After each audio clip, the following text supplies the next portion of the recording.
Halo, perkenalkan, saya Muhammad Zulfikar, mahasiswa Institut Teknologi Bandung, program studi meteorologi. Kali ini, saya akan memaparkan mengenai tugas saya yang berjudul Parametrisasi Wind Gas dari model WRF untuk sistem konvektif dan konvektif dengan studi kasusnya di Bandara Kertajati, Jawa Barat.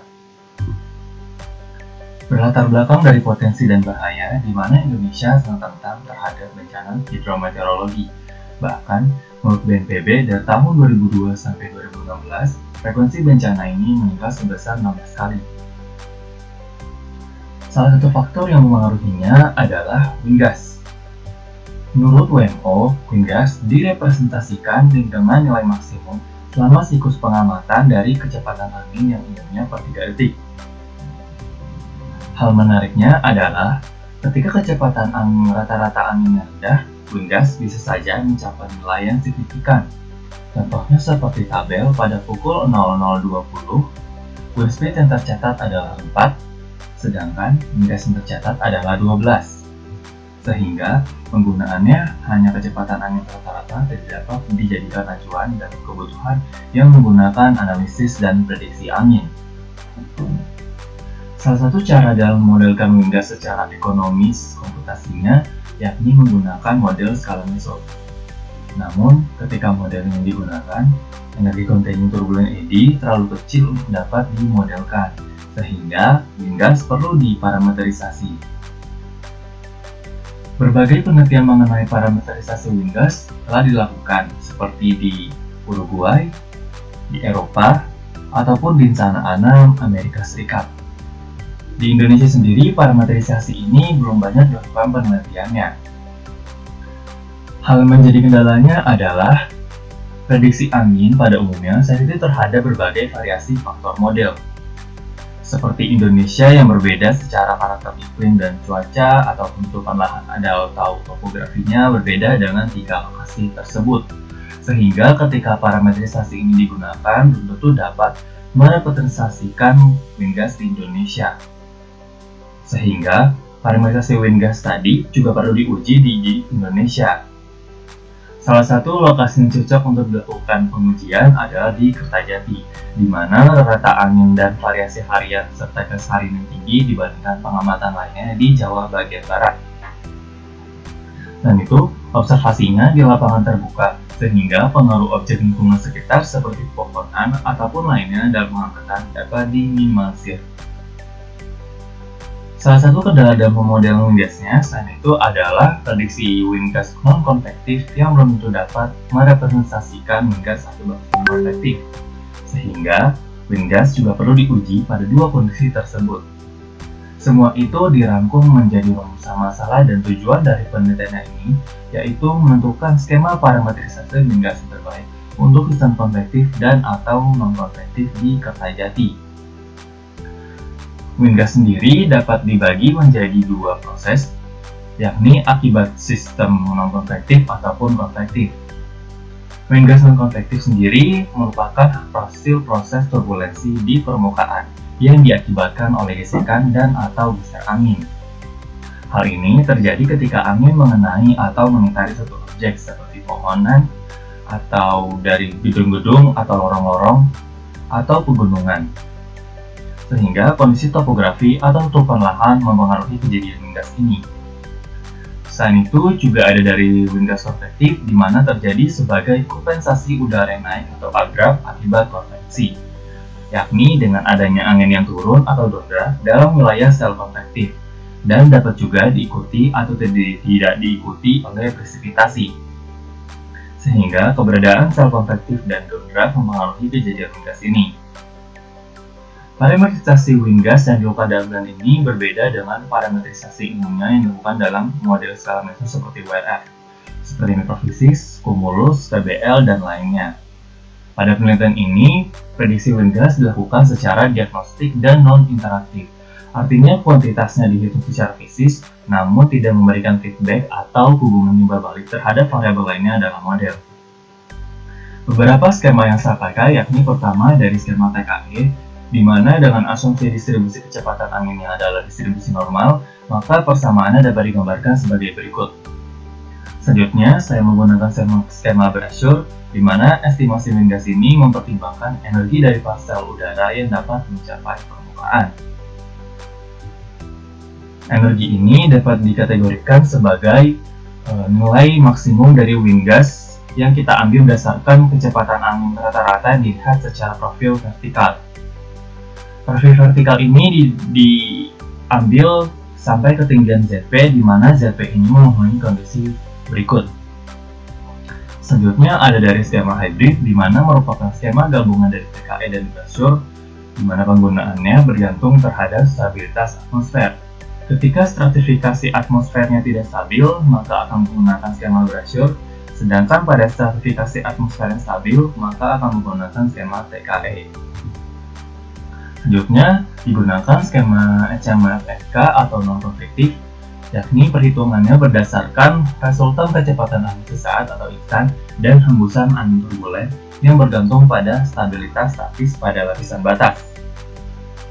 Selain itu, digunakan juga skema HMWF-NK dan K atau non-konvektif dan konvektif, di mana skema ini sendiri merupakan penyesuaian atau adjustment terhadap skema HMWF-NK dengan menambah estimasi yang proporsional terhadap low level wind shear. Untuk rancangan penelitian dan hasilnya, yakni pertama dilakukan pemilihan waktu simulasi, di mana saya membagi tanggal-tanggal kejadian dengan dominasi proses konvektif atau non-konvektif yang tinggi. Hal ini berdasarkan dari data AWS Angin Kertajati yang telah dilakukan visi dan tersedia per 10 menit, di mana saya meninjau variabel wind speed, wind gas, dan curah hujan. Ketika di AWS tercatat hujan, maka dapat dikategorikan tanggal tersebut merupakan tanggal yang konvektif. Selain itu, juga saya lakukan pengamatan dari satelit Himawari 8, yakni dengan mendeteksi keberadaan awannya dengan resolusi temporalnya 10 menit dan spasialnya 2 km.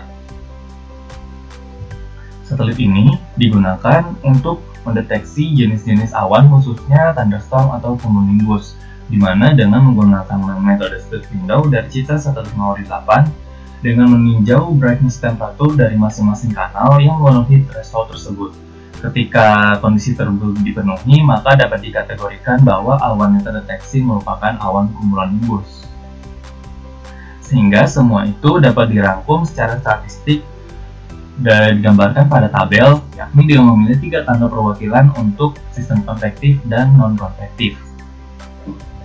Selanjutnya, dari tanggal tersebut dilakukan simulasi WRF dengan menggunakan data FNL sebagai kondisi iniasial dan batas yang tersedia setiap 6 jam, dan resolusi spasial yang digunakan adalah 0,25 derajat.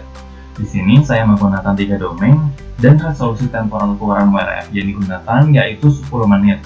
Serta menggunakan spin up modelnya dengan rentang 5 jam. Berikut merupakan estimasi wind gas pada kasus non-konvektif, di mana terlihat pada 1 Mei 2018 secara keseluruhan seluruh skema prediksinya baik. Namun dapat terlihat juga pada pagi dan malam hari ini, skema brochure dan HMF-NK khususnya itu overestimate. Sedangkan bisa dilihat pada tanggal 3 Juni 2018, secara keseluruhan juga prediksinya baik, di mana terlihat pada jam 18 sampai sekitar jam 21 malam, skema brochure cenderung overestimate. Terlihat juga pada tanggal 14 Juli 2018, seluruh skema memprediksi kecepatan wind gas ini dengan baik sampai sekitar pukul 8 pagi, namun mulai drop prediksinya, sedangkan observasinya naik, sehingga underestimate dari pagi hingga malam hari.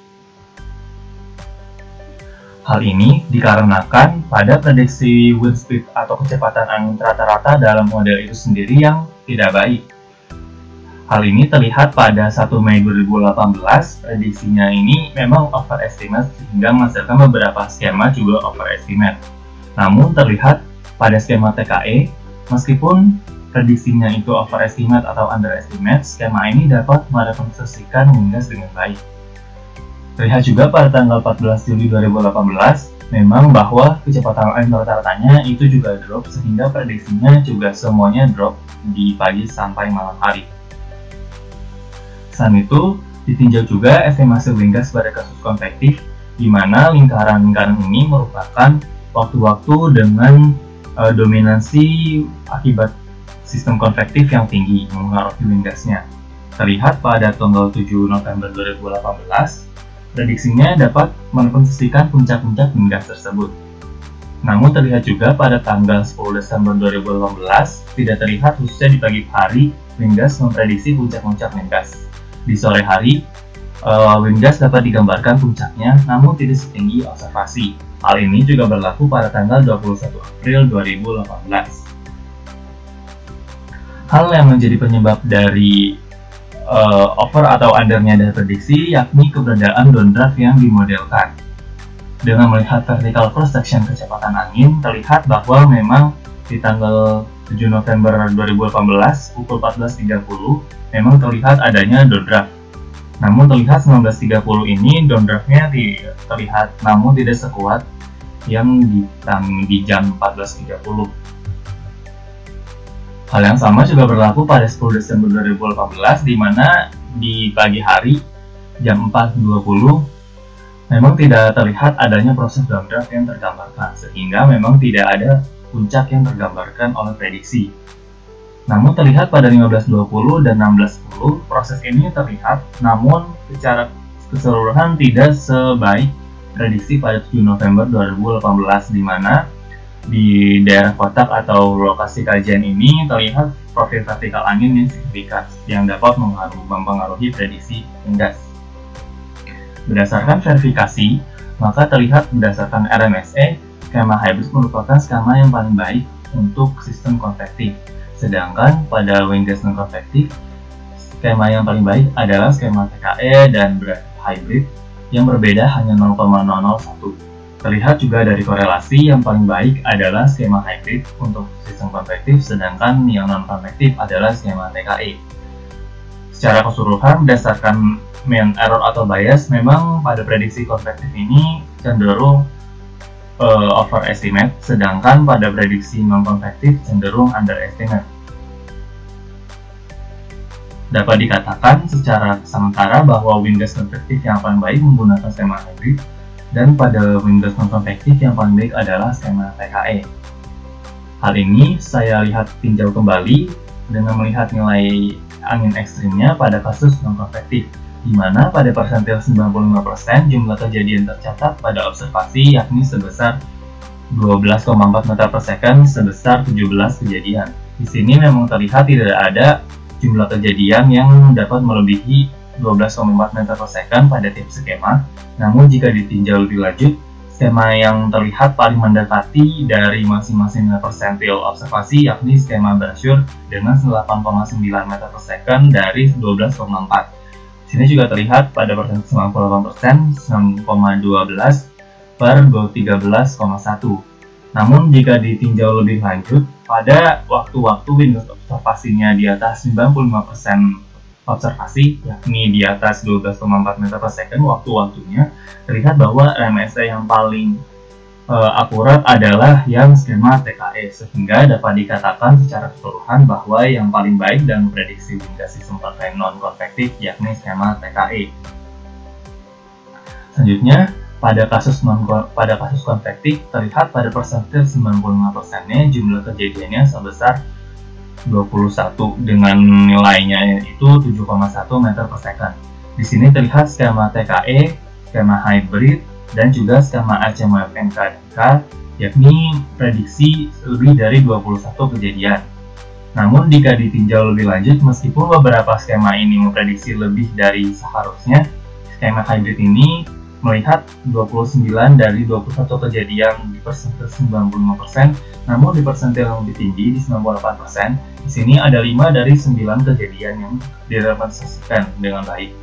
Dilihat juga dari waktu-waktu observasinya di atas 7,1 meter per second, terlihat memang skema hybrid ini yang paling baik dalam merepresentasikan wind gas akibat sistem konvektif.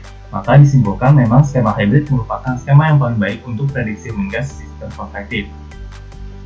Kesimpulan yang didapatkan dari penelitian ini yakni yang pertama, skema hybrid merupakan skema yang paling baik untuk diterapkan di wilayah Kertajati untuk sistem non-konvektif.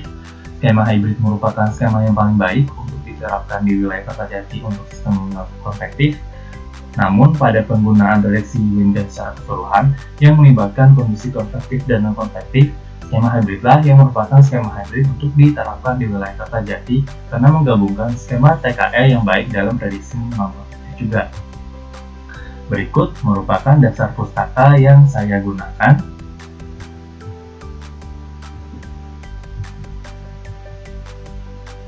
Sekian pemaparan dari saya, kurang lebihnya mohon maaf. Terima kasih.